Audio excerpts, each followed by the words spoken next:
Okay, so hey guys, welcome back to another video, and this video is going to be the part 2 of motion. I hope that you all will be fine and doing something very special and good in your life. So my name is Utkarsh Mishra, and till now we have already discussed so many topic of this chapter, which is named as the motion. We have discussed the definition of the motion, like the movement of a body with respect to time.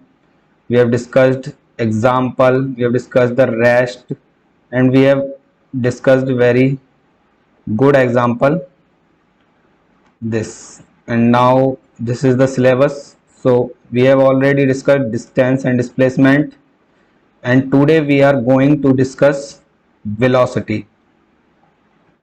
So we have already discussed reference point and reference frame, and also this example. Similarly, we have already discussed the distance and the displacement, and we have ended our last video by these two examples. So in this video, we are going to cover the speed, average speed and velocity. So our next topic is speed. What is speed? Now look at this image. What is this? आप सभी ने अपनी bikes में, cars वगैरह में इस type का metre एक देखा ही होगा. सो ये मीटर क्या इंडिकेट करता है? Like this is 100, this is 120, this is 140, this is 160, 180, 200 and so on. Now this is the needle of this meter. What this meter indicates? आप सभी ने बाइक्स चलाई होंगी शायद, तो नहीं तो कार वगैरह में आप सभी ने देखा होगा कि एक मीटर होता है और एक इस टाइप की ये निडल होती है, जो कि आपकी एक्सेलरेशन देने पर ये निडल ऊपर होती हुई चली जाती है. अगर ये निडल यहाँ पर 240 की तरफ पॉइंट कर रही है तो इस बात का क्या मीनिंग होता है? What this indicates? अगर वो 240 की तरफ इंडिकेट कर रही है तो हम इससे क्या समझ सकते हैं? Now look at this second image. Here is a man which is walking, or we can say that he is moving. Now let us first discuss the topic speed. Speed is the rate of change of distance. If a body covers a certain distance in a certain amount of time, its speed is given by speed is equals to distance upon time. So this is going to be the formula of the speed, which is equal to distance upon time. So speed क्या होता है कि आप एक particular time interval में कितनी distance cover करते हैं, और the rate of change of distance. आइए हम वाइट बोर्ड पर इसको थोड़ा सा समझने की कोशिश करते हैं. लाइक आपकी इनिशियल पोजीशन ये थी, आप यहाँ पर खड़े हुए थे. This is I, it is named as the initial position, और आपकी फाइनल पोजीशन ये हो जाती है. This is your final position. आप शुरुआत में यहाँ पर खड़े हुए थे और फाइनल आपकी पोजीशन ये है. Let us suppose the distance between initial and the final point is x meter. General we have taken x and you have taken t time to cover this x meter distance. So okay, so in this case what will be the speed? Can anyone guess? आप सब अपनी video को pause कीजिए यहीं पर और speed लिखने की कोशिश कीजिए, which is equal to x upon T. x क्या है यहाँ पर? The distance covered by this person, और the distance between the initial and the final position of the person. Like person जो फाइनल पोजीशन पर है और इनिशियल पोजीशन पर है, उन दोनों पॉइंट्स के बीच की डिस्टेंस को हम न्यूमरेटर में लिखेंगे, और जो टाइम इस दौरान जो टाइम यहाँ पर इसने कंज्यूम हुआ है उसको हम नीचे लिखेंगे. x किस में होने वाला है? यहाँ पर मीटर में होने वाला है. Time like in second. So unit यहाँ पर हम लिख सकते हैं मीटर पर सेकेंड। सो द स्पीड की यूनिट हो गई यहाँ पर मीटर पर सेकेंड। नाउ कम हेयर, अगर किसी ऑब्जेक्ट या किसी बॉडी या किसी पर्सन की स्पीड लो है, मीन्स कम है, तो हम क्या कह सकते हैं, वो ऑब्जेक्ट धीरे मूव कर रहा है, मीन्स उसकी स्पीड कम है, मीन्स काफ़ी धीरे मूव कर रहा है। और अदर केस में हम अगर बात करें कि अगर उसकी स्पीड ज़्यादा है, तो हम क्या कहेंगे, वो बहुत फास्ट मूव कर रहा है, वो बहुत तेज मूव कर रहा है। Now so come back to our definition. Our definition is speed is the rate of change of distance. Means rate होता है टाइम को डिनोट करता है, मीन्स डिस्टेंस में चेंज कितना आ रहा है with respect to time. So speed का फॉर्मूला यहाँ पर हो जाएगा the distance covered by the object और the body and time taken to cover that particular distance. आगे लिखा है यहाँ पर if a body covers a certain distance in a certain amount of time, its speed is given by this formula. And the second formula we have the average speed. हम average speed यहाँ पर क्यों निकालते हैं, हम इस illustration से यहाँ पर समझने वाले हैं, लेकिन पहले हम बताते हैं आपको। एवरेज स्पीड का फॉर्मूला होता है टोटल डिस्टेंस ट्रेवल, मीन्स जितनी भी डिस्टेंस है आपके पास, लाइक से x distance, y distance and z distance, and total time taken, like x को कवर करने के लिए t1 टाइम लगा, वाई को कवर करने के लिए t2 टाइम लगा, जेड को कवर करने के लिए यहाँ पर आपके पास टाइम लगा t3। तो एवरेज स्पीड यहाँ पर इस केस में क्या हो जाएगी, एवरेज स्पीड यहाँ पर इस केस में होने वाली है आपके पास, जस्ट अ मिनट, जो average speed is equals to हो जाएगी लाइक एक्स डिस्टेंस एक ट्रेवल की है आपने, एक डिस्टेंस आपने ट्रेवल की है वाई, और एक डिस्टेंस आपने ट्रेवल की है जेड। ये तो हो गई आपकी टोटल डिस्टेंस। फॉर्मूले में यहाँ पर लिखा हुआ है टोटल डिस्टेंस ट्रेवल। तो टोटल डिस्टेंस में हमने एक्स को, वाई को, जेड को ऐड कर दिया है, and the unit will be metre upon, ये आपका न्यूमरेटर तैयार हो गया, अपॉन t1। t1 क्या है यहाँ पर, x डिस्टेंस को कवर करने का टाइम है t1, and plus t2। t2 है y डिस्टेंस को कवर करने का टाइम, प्लस t3।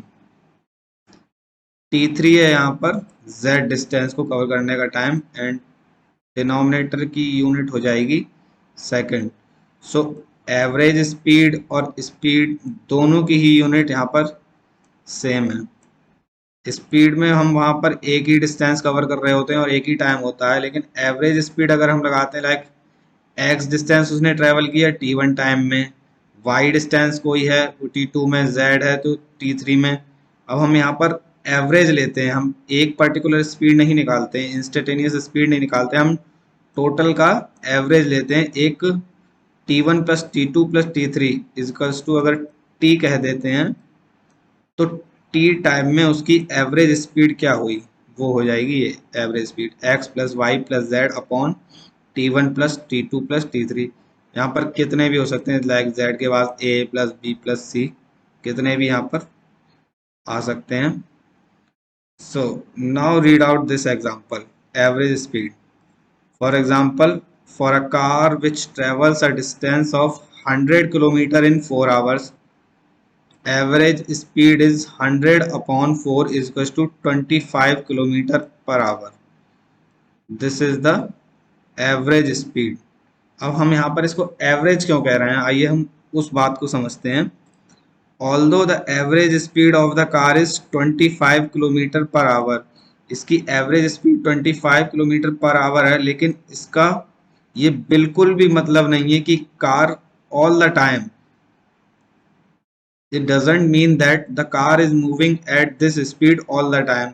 इस बात से हम बिल्कुल भी सेटिस्फाइड नहीं होंगे कि वो हर टाइम, मीन्स 4 आवर्स उसने ट्रेवल किए हैं तो वो all 4 hours he 25 kilometre per our से थोड़ी चल रही होगी। लाइक कभी स्पीड उसकी बढ़ रही होगी, कभी कम हो रही होगी।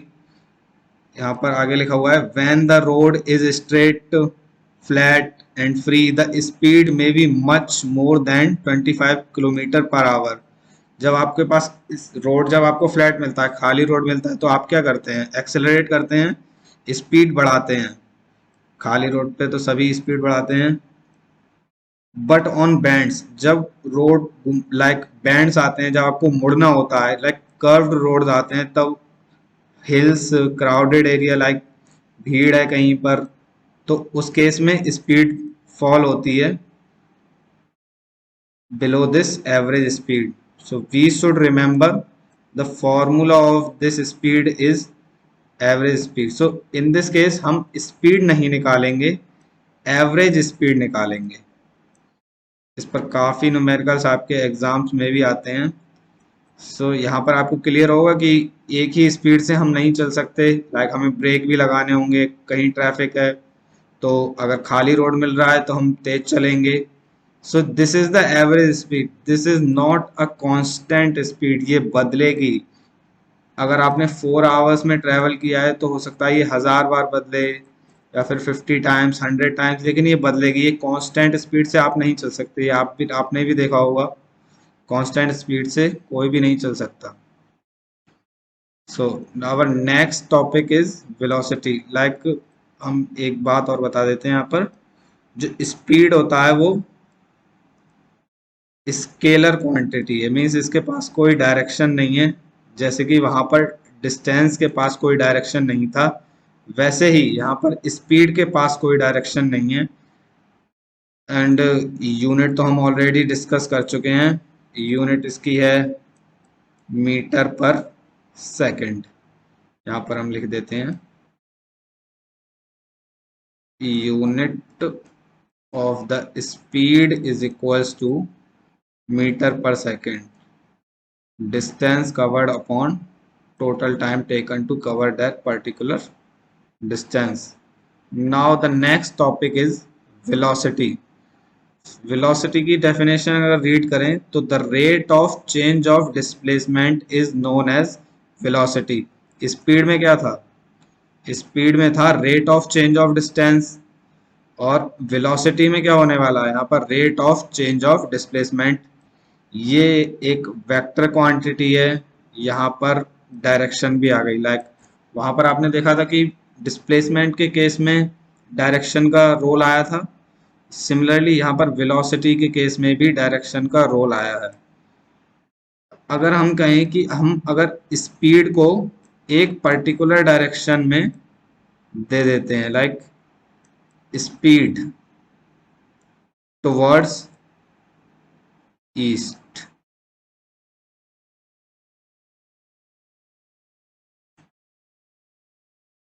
अगर हम कहें कि जो कार है वो 5, ये like this is a man, ये 5 मीटर पर सेकंड से मूव कर रहा है। अगर कहीं पर ये लिखा हुआ है कि ये 5 मीटर पर सेकंड से मूव कर रहा है, तो ये हम आप तुरंत समझ जाइए कि इसकी स्पीड है, ये इसका मैग्नीट्यूड है, ये इस मैग्नीट्यूड से मूव कर रहा है 5 मीटर पर सेकंड।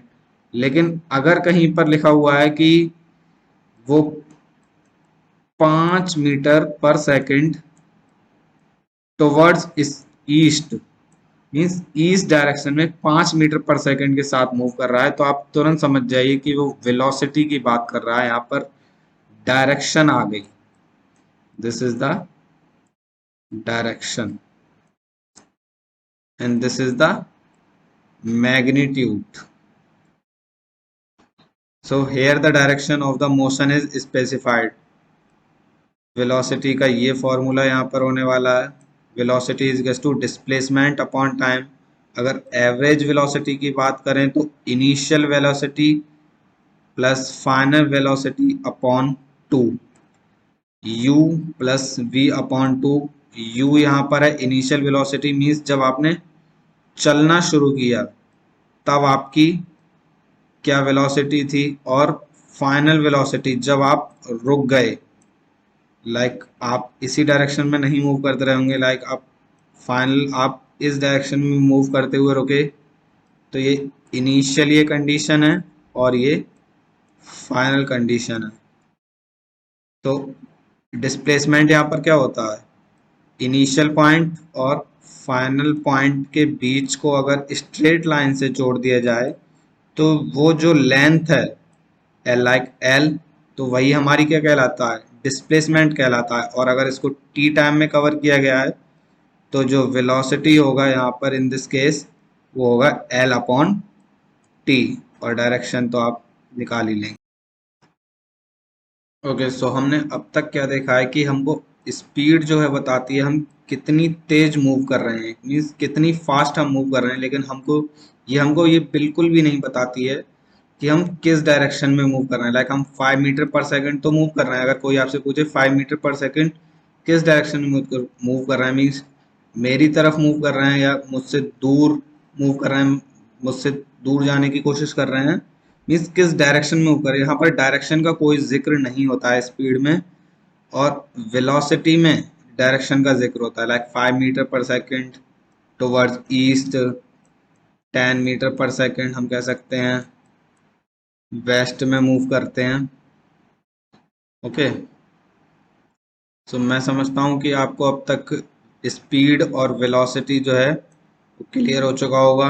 स्पीड का फॉर्मूले में डिस्टेंस अपॉन टाइम हम लेते हैं, और वेलोसिटी के फॉर्मूले में हम डिस्प्लेसमेंट अपॉन टाइम लेते हैं।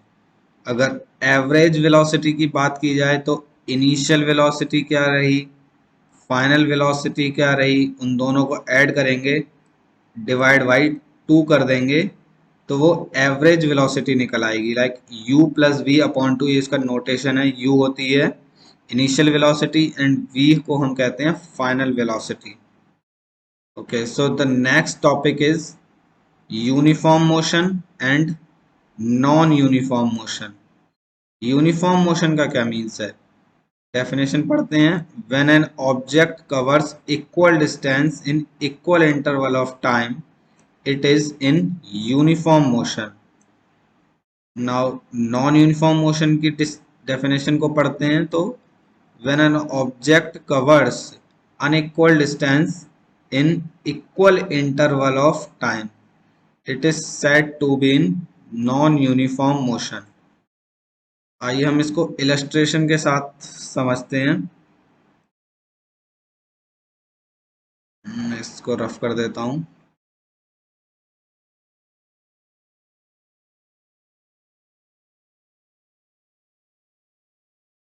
लाइक ये कोई बॉडी है, इसने ये इसकी पोजीशन 1 थी और थोड़ी देर बाद ये पोजीशन 2 पर पहुंच जाती है। मान लीजिए इसके बीच की ये दूरी है 5 मीटर, और टाइम भी मान लीजिए 5 सेकंड इसने लिया। ये इसकी पोजीशन 1 थी और ये अब यहाँ पर पोजीशन 2 पर आ चुकी है। अगेन अगर हम कहें कि ये पोजीशन अब 3 पर आ चुकी है आफ्टर 5 सेकंड, और इसने इस टाइम भी मीन्स इस बार भी अगर 5 ही मीटर ये मूव की है, मीन्स पोजीशन 1 से पोजीशन 2 में आने में इसको टाइम लगा 5 सेकंड, और इसने डिस्टेंस ट्रेवल किया 5 मीटर। पोजीशन 2 से पोजीशन 3 आने में टाइम लगा 5 सेकंड, और इसने डिस्टेंस भी ट्रेवल किया 5 मीटर। मीन्स इक्वल टाइम में अगर ये एक 5 मीटर को 5 सेकंड में कवर करती है तो अगले 5 मीटर को भी 5 सेकंड में ही कवर करेगी। सिमिलरली अगर आगे इसको एक्सटेंड करते हैं, फोर्थ पोजीशन मीन्स ये अगले 5 मीटर है, तो यहाँ पर आप कह ही सकते हैं पिछले पिछले इलस्ट्रेशंस को देख के कि इस टाइम भी थर्ड पोजीशन से लेके फोर्थ पोजीशन के बीच में भी टाइम यहाँ पर 5 सेकंड ही लगा होगा। सो वही यहाँ पर कहा गया है इसकी डेफिनेशन में, when an object covers equal distance, means equal distance cover की 5 metre in equal interval of time. Interval of time को यहाँ पर देखिए आप, interval of time equal interval of time 5 second, यहाँ भी इक्वल इंटरवल ऑफ टाइम है। 5 second यहाँ भी है, 5 सेकंड यहाँ भी है। सिमिलरली इक्वल डिस्टेंस अगर वो कवर कर लेता है, 5 मीटर इस 5 सेकंड में भी 5 मीटर ही कवर की, अगले 5 सेकंड में भी 5 मीटर ही कवर की, और उसके अगले सेकंड में भी 5 सेकंड में भी 5 मीटर ही कवर की, तो इस मोशन को हम कहने वाले हैं यहाँ पर यूनिफॉर्म मोशन। मीन्स हर 5 सेकंड में वो 5 मीटर ही मूव कर रहा है। ऐसा नहीं है कि पहले 5 सेकंड में वो 5 मीटर मूव करा, अगले 5 सेकंड में वो 4 मीटर मूव करेगा, अगले में वो 6 मीटर मूव करेगा। यूनिफॉर्म में ऐसा बिल्कुल नहीं होता है। Equal distance in equal interval of time यहाँ पर होता है। अब हम बात करते हैं अगर नॉन यूनिफॉर्म मोशन की, तो इसकी एक डेफिनेशन हम एक बार और रीड कर लेते हैं। When an object covers unequal distance in equal interval of time, it is said to be in non-uniform motion। और इसको भी इलिस्ट्रेशन के साथ ही समझेंगे हम।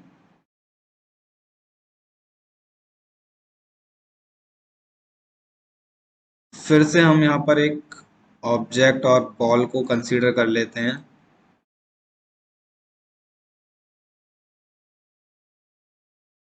तो हमने 4 पोजीशन, ये इनिशियल पोजीशन 1 में बॉल, ये सेकंड पोजीशन, ये थर्ड पोजीशन बॉल की, ये फोर्थ पोजीशन। मीन्स सबसे पहले बॉल यहाँ पर थी, फिर यहाँ पर आई है, फिर यहाँ पर आई है, और फिर यहाँ पर आई है। तो डेफिनेशन में आप देखिए क्या कहा गया है, इक्वल इंटरवल ऑफ टाइम। सबसे पहले हम इंटरवल जो है, टाइम इंटरवल है, उसको इक्वल ले लेते हैं।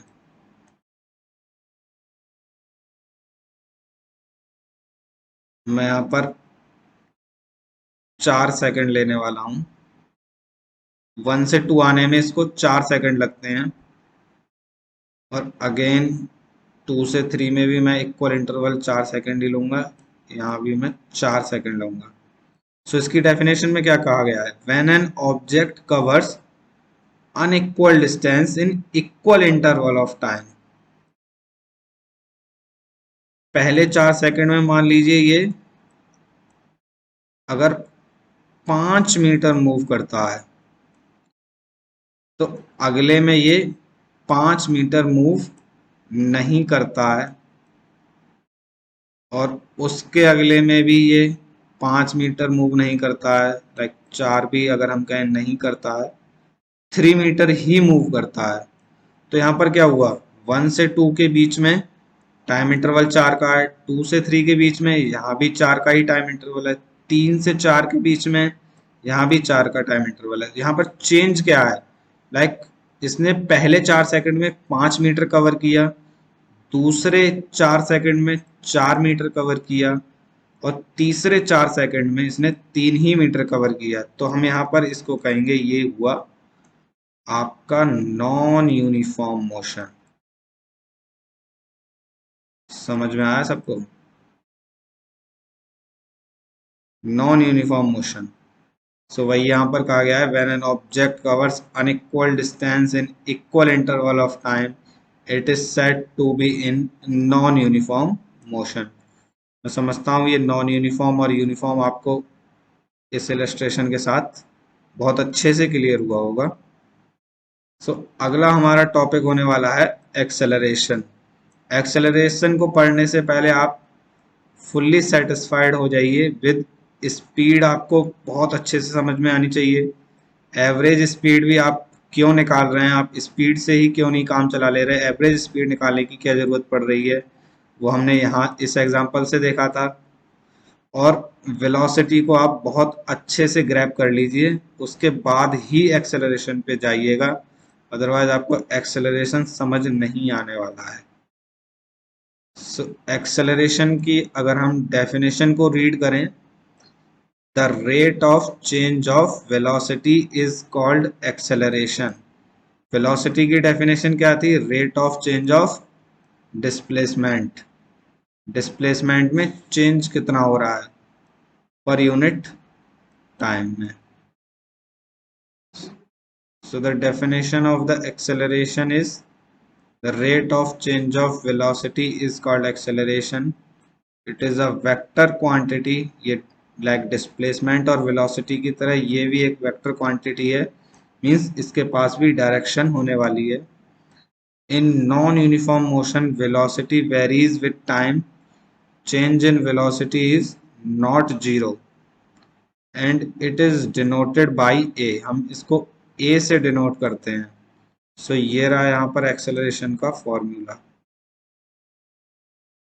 ओके सो सबसे पहले हम एक्सेलरेशन को रियल लाइफ में हम कहाँ देखते हैं. लाइक आप सभी ने बाइक्स वगैरह में एक्सेलरेशन को देखा होगा. लाइक जो स्पीड हम जो रेस देते हैं अपने हाथ से, हम जो रेस खींचते हैं, आप कहते हैं कि स्पीड बढ़ाइए, तो स्पीड जो मीटर लगा हुआ होता है, लाइक इस टाइप का एक मीटर लगा हुआ होता है. ये जो निडल होती है, जो आप एक्सेलरेशन देते हैं अपने हाथ से, तो मीटर कुछ इस डायरेक्शन में ऐसे मूव करता हुआ चला जाता है और यहाँ पर नंबर्स लिखे हुए होते हैं जो कि इंक्रीजिंग ऑर्डर में लिखे हुए होते हैं, लाइक 10, 20, 30, 40.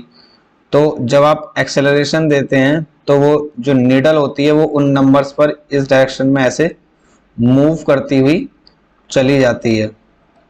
तो इसका क्या मीनिंग है, ये क्यों हो रहा है, और आपकी जो बाइक आप मूव कर रहे हैं वो उसकी स्पीड भी चेंज होने लगती है. मीन्स वो पहले धीरे मूव कर रही होती है, आप अगर उसको एक्सेलरेट करते हैं तो निडल आगे जाने लगती है, और जो आपकी जो बाइक है वो तेज मूव करने लगती है, मीन्स फास्ट मूव करने लगती है पहले के मुकाबले.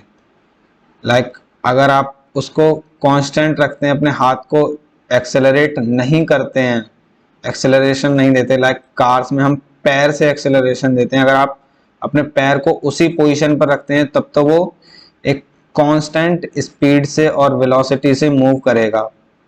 मीन्स अगर v स्पीड से मूव कर रहा है तो v से ही करता रहेगा. लेकिन अगर आप एक्सेलरेशन देते हैं तो एक्सेलरेशन के केस में क्या होता है, लाइक अगर वो पहले मान लीजिए वो u से मूव कर रहा है, आफ्टर टाइम t, अगर t टाइम बाद आप उसको एक्सेलरेशन देते रहते हैं, 3 टाइम बाद मान लीजिए वो v से मूव करने लगा, v क्या हो गई, फाइनल वेलोसिटी हो गई. मीन्स आप एक्सेलरेशन दे रहे हैं अपने बाइक में, हम हाथ से देते हैं, और जो कार्स वगैरह में होती है वो हम पैर के थ्रू एक्सेलरेट करते हैं.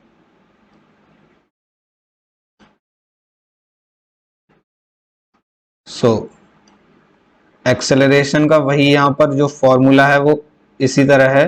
Acceleration is equal to change in velocity per unit time. Means velocity में कितना चेंज आया है. सो यहाँ पर अगर हम देखें, एक्सेलरेशन इज इक्वल टू होता है v minus you upon T. यहाँ पर t जो है वो एक्सेलरेशन का टाइम, मीन्स हम कितने टाइम तक एक्सेलरेशन को दिया है.